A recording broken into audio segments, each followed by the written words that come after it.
आदाब नाजरीन, आप सभी का इस्तकबाल है मुल्क की बात में। मैं हूं आपके साथ नेहा सिंह। खबर शुरू करने से पहले एक नजर सुर्खियों पर। हूती ने एक बार फिर अमेरिकी जहाजों और इजराइल को ताबड़तोड़ हमलों से दहलाया। ईरान ने दी 6 अरब देशों को बड़ी चेतावनी, कहा खबरदार जो अमेरिका की मदद की। वक्फ बिल को लेकर 15 अप्रैल को सुनवाई कर सकता है सुप्रीम कोर्ट। कपिल सिब्बल ने की थी फौरी सुनवाई की मांग। जम्मू कश्मीर असेंबली में दूसरे दिन भी वक्फ कानून पर हंगामा। नेक और पीपुल्स कॉन्फ्रेंस MLAs के बीच हुई झड़प। मणिपुर में वक्फ बिल को लेकर बीजेपी नेता का जलाया घर। बीजेपी नेता ने की थी हिमायत, इलाके में लगा कर्फ्यू। वक्फ बिल का विरोध करने पर फंसी सपा नेता सुमैया राणा को किया नजरबंद, 10 लाख रुपए का भरा मुचलका। संभल की शाही जामा मस्जिद पर ASI का नाम बदलने से तनाजा, जामा और जुमा मस्जिद में बताया जा रहा फर्क। संभल के MP जियाउर रहमान बर्ग से SIT ने की पूछताछ। 24 नवंबर तशद्दुद मामले में की पूछताछ। मुंबई में रामनवमी जुलूस के दौरान मुसलमानों के खिलाफ लगे थे नारे, नफरत भरे नारे लगाने वाला वीडियो हुआ वायरल। मस्जिद नूर में नमाज की रोक पर ऐसी सख्त, वजारत दिफा से पूछा पूजा की इजाजत तो नमाज की क्यों नहीं। देवकीनंदन ने डिप्टी CM से की मंदिर की मांग, AMU में मंदिर बनाओ, फ्री में करूंगा कथा। वक्फ कानून पर भड़की जमाते इस्लामी हिंद, कहा मोदी हुकूमत ने मुल्क को खतरे में डाला। बिहार की जेल में 32 मुस्लिम बच्चों को 14 घंटे हिरासत में रखा, लोगों के विरोध के बाद किया गया बच्चों को रिहा। बंगाल टीचर्स भर्ती मामले में राहुल गांधी की एंट्री, सदर हिंद को खत लिखकर दखल की मांग की। दुबई के क्राउन प्रिंस शेख हमदान आए भारत, PM मोदी ने दी थी दावत। नाजरीन, हमें ऐसा खदशा है कि सच्ची खबरें दिखाने में हमें जल्द ही चुनौतियों का सामना करना पड़ सकता है और हमारे YouTube चैनल तहजीब TV को टर्मिनेट भी किया जा सकता है। इसीलिए आपसे गुजारिश है कि हमारे नए चैनल जिसका नाम है तहजीब TV ऑफिशियल, आप उसे अभी सब्सक्राइब कर लें, ताकि अगर हमारा ओरिजिनल चैनल तहजीब TV किसी भी वक्त टर्मिनेट हो जाए तो आप आसानी से हमारे बैकअप चैनल से जुड़ सकें। हमारे नए चैनल तहजीब TV ऑफिशियल का लिंक डिस्क्रिप्शन में दिया गया है। शुक्रिया। डोनाल्ड ट्रंप से बातचीत करने नेतन्याहू के अमेरिका पहुंचते ही यमन ने फिर अमेरिकी जहाजों और इजराइल पर बड़े हमले कर दिए हैं। एक ही वक्त पर यमन ने इजराइल और अमेरिकी जहाजों पर ताबड़तोड़ हमले करके बुरी तरह दहला दिया। नेतन्याहू और ट्रंप ने सोचा भी नहीं होगा कि Houthi drones, cruise missiles, projectiles से इतने जबरदस्त हमले करके दोनों के होश उड़ा देगा। हूती तर्जुमान ने बताया कि यमन ने एक जॉइंट ऑपरेशन के तहत मकबूजा, जाफा और रेड सी में अमेरिकी डिस्ट्रॉयर जहाजों पर ताबड़तोड़ हमले किए हैं।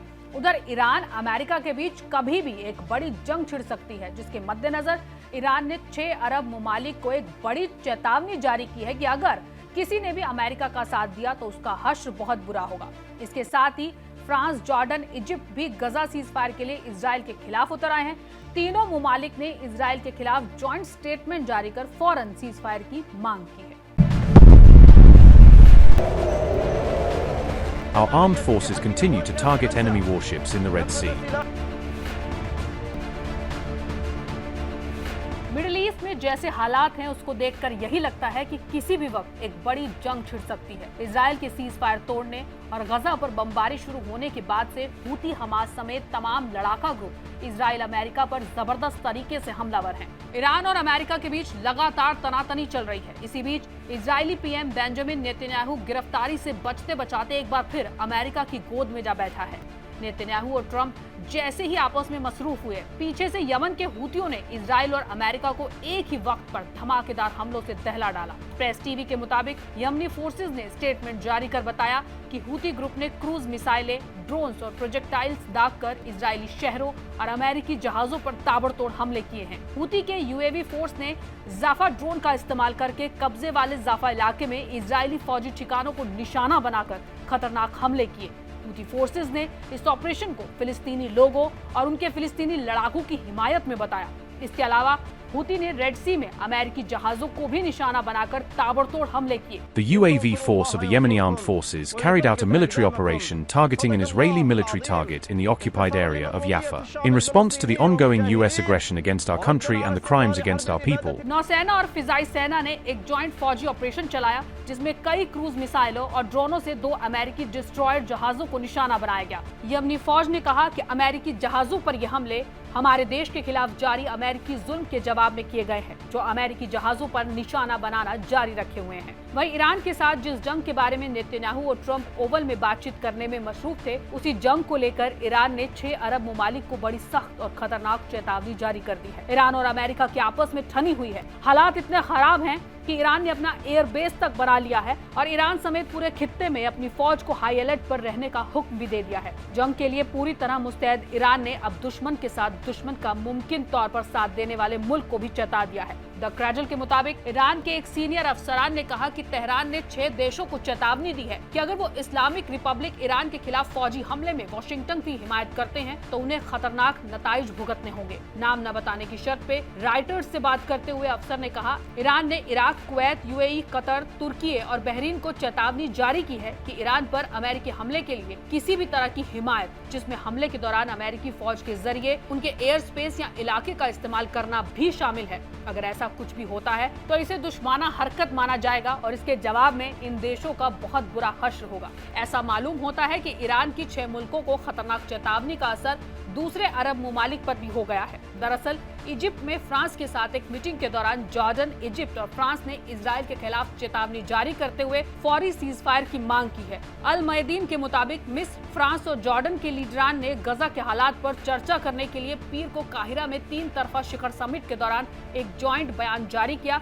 जिसमें फिलिस्तीनियों की हिफाजत के लिए फौरी सीजफायर और फिलिस्तीनियों को फौरन और मुकम्मल इमरजेंसी इंसानी इमदाद मुहैया कराने की अपील की गई। संभल की शाही मस्जिद में हर रोज कुछ नया होता रहता है। अब एक बार फिर से शाही मस्जिद का नाम जुमा मस्जिद होने को लेकर तनाजा छिड़ा हुआ है। लोग इसके अलग अलग मतलब निकाल रहे हैं। संभल की शाही मस्जिद के पास सत्यवल्त पुलिस चौकी है, जिसमें मस्जिद का एक बोर्ड है। कहा जा रहा है कि इस बोर्ड को मस्जिद में लगाया जाएगा। बोर्ड पर लिखा है, भारत सरकार, भारतीय पुरातत्व सर्वेक्षण संरक्षित स्मारक, जुमा मस्जिद, संभल, यूपी। इलाहाबाद हाईकोर्ट में सुनवाई के दौरान जज ने वकील SFA नकवी से पूछा था कि मस्जिद का असली नाम क्या है, जिस पर वकील ने कहा था कि मस्जिद का नाम जामा मस्जिद है और साथ ही उन्होंने इसकी तरमीम की अर्जी दाखिल करने की बात कही थी, जो अभी तक दाखिल नहीं की गई है। हालांकि ASI के वकील मनोज कुमार ने आपत्ति जाहिर की थी और कहा था कि ASI के दस्तावेजों में इसका नाम जुमा मस्जिद है। जामा और जुमा मस्जिद दोनों ही वो मस्जिद होती हैं जहां जुमा की नमाज अदा की जाती है। जामा का मतलब इकट्ठा होने से है और जुमा का मतलब शुक्रवार से है। जामा मस्जिद का मतलब है कि ऐसी मस्जिद जहां इकट्ठा होकर नमाज हो या फिर जुमा की नमाज अदा की जाए। बता दें कि शाही जामा मस्जिद पर हिंदू पार्टी ने दावा किया हुआ है कि पहले यहां मंदिर हुआ करता था, जिसे हटाकर मस्जिद को तामीर किया गया। तब से लेकर अब तक कुछ न कुछ विवादित मामले आते रहते हैं और अब ये नाम बदलने पर चर्चा तेज हो गई है। उत्तर प्रदेश के संभल में SP जियाउर रहमान बर्क से आज SIT ने पूछताछ की। हाल ही में SIT ने समाजवादी पार्टी MP को नोटिस भेजा था, जिसमें आज उनसे पूछताछ हुई। रिपोर्ट्स के मुताबिक जियाउर रहमान से ये पूछताछ 24 नवंबर को संभल में हुई तशद्दुद के मामले में है। जियाउर रहमान बर्क को संभल तशद्दुद मामले में पुलिस ने उन पर लोगों को भड़काने का इल्जाम लगाया था। वहीं 23 मार्च को गिरफ्तार किए गए मस्जिद कमेटी के मेंबर जफर अली से पूछताछ के दौरान SIT को जिया के शामिल होने की जानकारी दी थी। इसके बाद संभल पुलिस ने अपनी केस डायरी में दोनों का जिक्र किया था। बता दें, संभल तशद्दुद के बाद जियाउर रहमान बर्क की मुश्किलें कम होने का नाम नहीं ले रही हैं। हाल ही में जांच टीम ने उनके मकान की नापाई पूरी कर ली है। इस दौरान माहौल खराब न हो, इसलिए भारी पुलिस फोर्स को तैनात किया गया था। इस मामले में SDM के जरिए एक कमेटी बनाई गई है जो जांच कर रही है।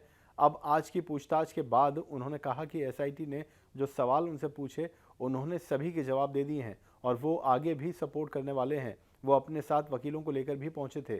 SIT ने जानकारी दी कि 2 से 2.5 घंटे तक ये पूछताछ चली और 24 तारीख को संभल में हुए तशद्दुद के बारे में पूछताछ की गई है। अगर ज़रूरत पड़ी तो हम उन्हें फिर बुलाएंगे। साथ ही जियाउर रहमान ने कहा कि उन्हें इंतजामिया और जुडिशरी पर पूरा यकीन है और जो भी फैसला आएगा सही होगा। मुंबई के इंटरनेशनल हवाई अड्डे के बाहर रामनवमी जुलूस के दौरान एक परेशान करने वाली घटना सामने आई, जिसमें जुलूस में शामिल लोगों ने मुसलमानों को निशाना बनाते हुए भड़काऊ नारेबाजी की। सोशल मीडिया पर एक वीडियो वायरल हो रहा है जिसमें बड़ी भीड़ दिखाई दे रही है, जिसमें कई लोग भगवा झंडे लहरा रहे हैं और औरंगजेब की कब्र खुदेगी जैसे नारे लगा रहे हैं। साथ ही मुसलमानों को धमकाने वाले हिंसक गाने भी गा रहे हैं। ये नारे काफी अश्लील और भड़काऊ थे। सोशल मीडिया पर कई लोगों ने इसके बारे में कमेंट भी किया। कई कमेंट्स करने वालों ने इस घटना पर गहरा अफसोस जताया है और कहा है कि आज तक इस तरीके की नफरत कभी नहीं फैली है। कई यूजर्स ने कहा कि कई सालों से दोनों त्योहारों को हिंदू मुसलमान एक साथ मनाते देखे गए हैं, लेकिन इस तरह का जहर आज तक कभी नहीं फैला था। सोशल मीडिया पर इस तरह के नारों को छोटी सोच बताया गया और कहा कि दोनों मजाहिब पर अब लगने लगा है कि खतरा आए दिन बना रहता है। कहा कि इस तरीके की वीडियो में दिखाई देने वालों को सजा मिलनी चाहिए, लेकिन इंतजामिया इनको सजा नहीं देगी। कई यूजर्स ने कमेंट किया कि इस बीच ऐसे लोग सड़कों पर नफरत भरे नारे लगा सकते हैं, मसाजिदों और दरगाहों पर चढ़ सकते हैं और इसे रोकने के लिए कोई कानून नहीं होगा, नहीं बनाया जाएगा। आए दिन मुल्क में हो रही इस तरह की हरकतों पर मुल्क में बढ़ते तनाव और कानून पर सवाल खड़े कर दिए हैं। वक्फ कानून को लेकर सियासत थमती नजर नहीं आ रही। पार्लियामेंट से बिल के पास होने और सदर हिंद से मंजूरी दिए जाने को लेकर अपोजिशन दल और मुस्लिम तंजीमें लगातार विरोध जता रही हैं। इस बीच जमाते इस्लामी हिंद के vice president professor Salim engineer ने वक्फ कानून की तुलना काले कानून तक। जमाते इस्लामी हिंद के vice president professor Salim engineer ने कहा कि मेरा मानना है कि वक्फ एक काला कानून है। वक्फ कानून मुसलमानों में दुश्मनी और मुल्क में नफरत फैलाने वाला है, जो समाज को बांटने का काम कर रहा है। खास तौर से मुसलमानों को उनके मजहबी हक से दूर करने के लिए बनाया गया है। मौजूदा मोदी हुकूमत इस कानून के जरिए रियासती फ़ायदे के लिए पूरे मुल्क को ख़तरे में डाल रही है। उन्होंने आगे कहा कि मैं समझता हूं कि इस कानून की पूरे मुल्क में मुखालिफत होगी। मोदी हुकूमत ने मुसलमानों के जज्बात से खेला है।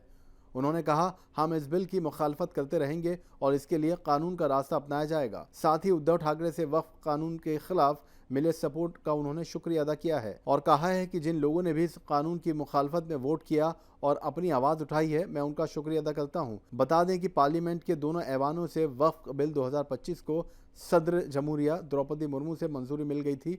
साथ ही वक्फ अधिनियम 1995 का नाम भी बदलकर unified Waqf management, empowerment, efficiency and development हो गया है। कहा जा रहा है, मगर मैं समझता हूँ इस बार पार्लियामेंट में इस बिल को लेकर जितना झूठ बोला गया है, जितना भ्रम फैलाया गया है और इस बिल के बारे में जितनी गलत बातें सत्ता पक्ष की तरफ से कही गई हैं, मुझे लगता है कि ऐसा शायद पहले कभी हुआ हो। और दूसरा ये कि ये बिल सिर्फ मुसलमानों को नुकसान पहुंचाने वाला नहीं है। अगर इसी बिल के आधार पर दूसरे धर्मों के संस्थाओं में भी इंटरवेंशन होगा तो ये सबको नुकसान पहुंचाने वाला है, धार्मिक आज़ादी को नुकसान पहुंचाने वाला है। और दूसरी बात ये हम कह रहे हैं कि इस बिल के पास कराने के लिए जिस तरह का देश में माहौल बनाया गया और जिस तरह से वक्फ के बारे में बहुत गलत बातें और भ्रम फैलाया गया कि गोया वक्फ जो है वो सारे ज़मीनों, सरकारी ज़मीनों पे कब्जा किए हुए है, इसके पास इतनी प्रॉपर्टीज़ है, जहाँ वक्फ हाथ लगा देगा वो वक्फ की हो जाएगी, जिसके बारे में वक्फ कह देगा ये हमारी है वो हो जाएगी। ट्राइब्यूनल जो है वो उसमें कहीं उसका जो फैसला है वो आखिरी फैसला होगा। ये सब गलत बातें हैं और झूठ फैलाया जा रहा है। बीते रोज मणिपुर के थोबल जिले के पूरे लिलोंग असेंबली हलके में इंडिफिनाइट पीरियड के लिए कर्फ्यू लगा दिया गया। एक दिन पहले भीड़ ने बीजेपी अक़लियती मोर्चा के रियासी सदर मोहम्मद असगर अली के घर में आग लगा दी थी, क्योंकि उन्होंने मुबैना तौर पर वक्फ तरमीमी बिल की हिमायत की थी। मणिपुर के थौबल जिले में तकरीबन 7,000 से 8,000 की भीड़ ने लाठी और पत्थरों से लैस होकर मोहम्मद असगर अली के घर में घुसकर आग लगा दी। जिला इंतजामिया के एक अफसर ने बताया कि अभी तक हालात बहुत खराब हैं और आगे ज्यादा खराब होने की उम्मीद है, जिससे इलाके में खतरा बना हुआ है। बता दें कि मणिपुर के घाटी इलाके में भी वक्फ बिल के खिलाफ एहतजाज हुए हैं। पहाड़ी के कुछ इलाकों में और पूरे विधानसभा इलाके में BNSS की धारा 63 के तहत कर्फ्यू लगा दिया गया है। भाजपा नेता अली ने शनिचर को सोशल मीडिया पर अपने पोस्ट के जरिए वक्फ अमेंडमेंट बिल 2025 का सपोर्ट किया था, जिसके बाद मणिपुर में इस तरीके का तशद्दुद शुरू हो गया। वक्फ बिल 2025 के खिलाफ इम्फाल ईस्ट और थौबल जिलों में कई मुस्लिम बहुल इलाकों में भी तनाज़ा जारी रहा। मणिपुर हुकूमत ने सभी मुस्लिम अक्सरियत वाले इलाकों में बल तैनात किया है। इंतजामिया की कड़ी निगरानी रखी हुई है। वक्फ तरमीमी बिल 2025 को लेकर दाखिला याचिकाओं पर सुप्रीम कोर्ट 15 अप्रैल को सुनवाई कर सकता है। सीनियर एडवोकेट कपिल सिब्बल, अभिषेक मनु सिंघवी और निजाम पाशा ने कोर्ट से जल्दी सुनवाई की अपील की है। कानून को लेकर सुप्रीम कोर्ट ने अब तक 15 याचिकाएं दाखिल हो चुकी हैं। चीफ जस्टिस संजीव खन्ना ने पीर को यकीन दिलाया था कि वो चेंबर में तमाम अर्जियों को देखेंगे और उन्हें सुनवाई के लिए लगाने पर गौर करेंगे। जब कपिल सिब्बल ने अर्जी दाखिल करने वालों की तरफ से मामला चीफ जस्टिस संजीव खन्ना के सामने रखा तो CJI ने उन्हें रोकते हुए कहा कि इस तरह के केस पर गौर करने का अलग अमल है। कोर्ट ने फौरी सुनवाई से मना किया, लेकिन कहा कि अर्जियों को जल्द ही लिस्ट किया जाएगा। सुप्रीम कोर्ट की वेबसाइट पर सुनवाई की तारीख 15 अप्रैल लिखी है। चीफ जस्टिस संजीव खन्ना ने कहा था कि जल्द सुनवाई की रिक्वेस्ट को लेकर पहले ही निज़ाम बना हुआ है, आपको यहाँ इसे रखने की कोई ज़रूरत नहीं थी। कपिल सिब्बल ने कोर्ट से कहा कि कोई दबाव डाले बगैर उन्होंने सिर्फ फौरी सुनवाई का जिक्र किया है। CJI संजीव खन्ना ने कहा कि लिस्टिंग और फौरी सुनवाई के लिए मुनासिब अमल का पालन किया जाना चाहिए। जम्मू कश्मीर असेंबली में मंगल को दूसरे दिन भी वक्फ कानून पर हंगामा जारी रहा। नेशनल कॉन्फ्रेंस के ड्राफ्ट पर BJP MLAs ने विरोध किया। नेशनल कॉन्फ्रेंस के MLA वक्फ कानून पर चर्चा की मांग पर अड़े हुए हैं। दूसरे दिन हंगामे के बीच सदन की कार्यवाही शुरू हुई। इस दौरान नेका और PDP MLAs के बीच बहस भी हुई। नेका के MLA वक्फ कानून पर असेंबली में बहस की मांग पर अड़े रहे। इससे पहले पीर को वक्फ कानून पर जम्मू कश्मीर असेंबली में जमकर हंगामा हुआ।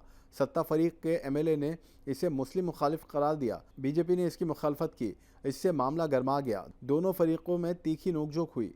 कांग्रेस एमएलए इरफान अहमद लोन और बीजेपी एमएलए सतीश शर्मा के बीच धक्का मुक्की हो गई। एमएलए की मुखालफत में लिखे नारों के कागज फाड़ दिए गए। असेंबली के बजट सेशन का 13 दिनों बाद शुरू हुआ दूसरे मरहले का पहला दिन हंगामे की भेंट चढ़ गया। इसे स्पीकर एडवोकेट अब्दुल रहीम राथर ने खारिज करते हुए कहा कि अदालत में ज़ेरे गौर मामलों पर सदन में चर्चा नहीं की जा सकती। इसकी सत्ता फरीक के एमएलए और इत्तेहादियों ने मुखालफत की। वो वेल की तरफ आए और नारेबाजी करने लगे। वहीं बीजेपी एमएलए ने कानून की हिमायत में नारेबाजी की। कहा जिस कानून को मुल्क के सदन ने पास किया है उस पर जम्मू कश्मीर की असेंबली में चर्चा नहीं हो सकती। बाद में स्पीकर ने सदन को आधे घंटे के लिए मुलतवी कर दिया ताकि सब कुछ ठीक हो जाए, लेकिन इसके बावजूद क्वेश्चन आवर की कार्रवाई दूसरे दिन भी नहीं हुई। इस वाकये ने सदन की कार्रवाई को मुतासिर किया। मध्य प्रदेश हाईकोर्ट ने जबलपुर की मशहूर मस्जिद नूर में आम मुस्लिम लोगों को नमाज पढ़ने से रोके जाने के मामले में वजारत दिफा से कड़ा सवाल पूछा है।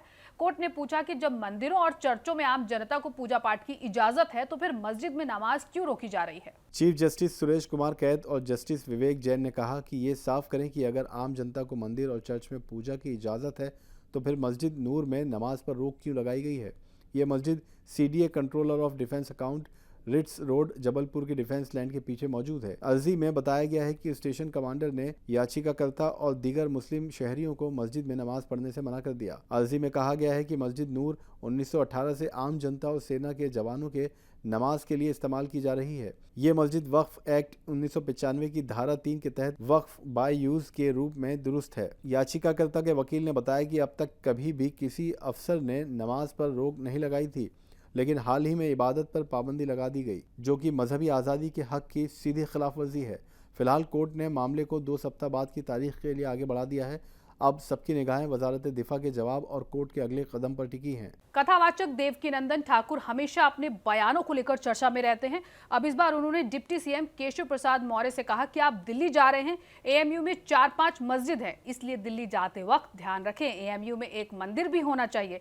अगर AMU में मंदिर बन जाता है तो कथा फ्री में करेंगे। आगे क्या कहा, आइए आपको सुनवाते हैं। हमारे उप मुख्यमंत्री जी श्री केशव प्रसाद मौर्य जी, आप दिल्ली जा रहे हैं, आपसे एक निवेदन है, ये जितनी भी यूनिवर्सिटी है ना, केंद्र के द्वारा संचालित होती हैं और संविधान कहता है कि सबको बराबर का। अलीगढ़ मुस्लिम यूनिवर्सिटी में 4 से 5 मस्जिद है और अभी यहाँ के कुछ हिंदू बच्चों ने ये कहा है कि यहाँ पर अगर इतनी मस्जिद है तो एक मंदिर भी उस यूनिवर्सिटी में होना चाहिए। एक बेहद परेशान करने वाली घटना में रेलवे सुरक्षा फोर्स ने पीर को बिहार के मोकामा रेलवे स्टेशन पर चाइल्ड लेबर तस्करी के इल्जाम में 32 मुस्लिम बच्चों और उनके वालिदैन को हिरासत में लिया है। ये बच्चे जो अपनी इस्लामी तालीम जारी रखने के लिए गुजरात के सूरत में जामिया ज़कारिया मदरसा जा रहे थे। उन्हें बढ़ते अवामी गुस्से की बाइस रिहा करने से पहले लगभग 14 घंटे तक हिरासत में रखा गया। परिवार के सदस्यों को बताया गया कि बच्चों को सिर्फ उनके कुर्ते पजामा और टोपी की बुनियाद पर रोका गया था। बच्चों के पास जायज ID कार्ड और मदरसा एंट्री सर्टिफिकेट होने के बावजूद RPF जवानों ने उन्हें रोक दिया और उन्हें मानव तस्करी के शिकार समझ लिया। RPF ने दस्तावेजों को एक्सेप्ट करने से भी इनकार कर दिया और बच्चों को हिरासत में ले लिया। आसपास के लोगों ने बताया कि बच्चे अपने परिवार के साथ ईद मनाकर सूरत लौट रहे थे। सभी दस्तावेज हाथ में होने के बावजूद RPF ने उनकी एक नहीं सुनी और उन्हें जबरन हिरासत में ले लिया। सोशल मीडिया पर वायरल हो रहे एक वीडियो में बच्चों को हिरासत में बैठे हुए दिखाया गया है। बच्चों के हिरासत के बाद 12 घंटे तक उनको कुछ न खाने को दिया गया और न ही किसी से मिलने दिया गया। बच्चे रो रहे थे, भूखे थे और डरे हुए थे। अब आसपास के मकामी लोग RPF के खिलाफ सख्त एक्शन की मांग कर रहे हैं। बंगाल में टीचरों की भर्ती रद्द होने का मामला अब गर्माता जा रहा है। जहां एक और बीजेपी ममता सरकार पर हमलावर है तो वहीं दूसरी ओर इस मुद्दे पर आज राहुल गांधी ने भी अपनी बातों को रखा। राहुल गांधी ने इस मामले में सदर हिंद द्रौपदी मुर्मू को खत लिखा। उन्होंने कहा कि निष्पक्ष तरीके से चुने गए उम्मीदवारों को पश्चिम बंगाल में स्कूल टीचरों के रूप में काम करने की इजाजत दी जाए। कांग्रेस सांसद राहुल गांधी ने अपने खत में लिखा है कि मुझे उम्मीद है कि ये खत आपको अच्छा लगेगा। मैं वेस्ट बंगाल में हजारों काबिल स्कूल टीचर्स के मामले में आपसे मदाखलत करने की दरख्वास्त करता हूं, जिन्होंने न्यायपालिका के जरिए टीचर्स दाखिला प्रोसेस को रद्द किए जाने की वजह से अपनी नौकरी खो दी है। राहुल गांधी ने अपने खत में लिखा कि बेदाग टीचरों को नौकरी से निकालने की वजह से लाखों छात्र बिना टीचरों के क्लास में जाने को मजबूर होंगे। उनकी मनमानी बर्खास्तगी से उनका हौसला कमज़ोर हो रहा है और कई परिवारों के घरों में पैसे की तंगी आ सकती है। राहुल गांधी ने कहा कि मुझे यकीन है कि आप टीचर्स के, उनके परिवारों के और उनके तलबा के साथ हैं। दुबई के क्राउन प्रिंस, यूएई के डिप्टी पीएम और वजीर दिफा शेख हमदान बिन मोहम्मद अल मखतूम पीएम नरेंद्र मोदी की दावत पर आज भारत आए। दुबई के क्राउन प्रिंस के तौर पे शेख हमदान बिन मोहम्मद अल मखतूम का ये पहला भारत दौरा होगा। उनके साथ कई वजीर, सीनियर हुकूमत अफसर और एक उच्च स्तरीय कारोबार वफ्द भी आएगा। साथ ही वजीर आजम मोदी मेहमान नवाजी में दोपहर को खाने की दावत करेंगे। क्राउन प्रिंस का वजीर खारजा एस जयशंकर और वजीर दफा राजनाथ सिंह के साथ बैठक करने का भी प्रोग्राम है। दिल्ली के बाद क्राउन प्रिंस मुंबई का दौरा करेंगे और कारोबार लीडरों के साथ बातचीत करेंगे। इस बातचीत से भारत यूएई के रिश्तों और कारोबार में मजबूती आएगी। विदेश मंत्रालय की तरफ से जारी एक बयान में कहा गया है कि भारत यूएई के रिश्तों में मजबूती को बढ़ाने और कारोबार को फैलाने के लिए हम अब कई अहम कदम उठाने वाले हैं। दिल्ली में पॉल्यूशन कंट्रोल करने को लेकर नए कदम उठाए जा रहे हैं। वजीरते मोहालियत मनजिंदर सिंह सिरसा ने बताया कि हम दिल्ली में एयर पॉल्यूशन को कम करने के लिए ठोस कदम उठा रहे हैं। पॉल्यूशन कंट्रोल के बारे में बताते हुए उन्होंने दिल्ली में नए आइडिया पे काम शुरू होने की बात कही। आइए क्या कहा उन्होंने, आपको सुनवाते हैं।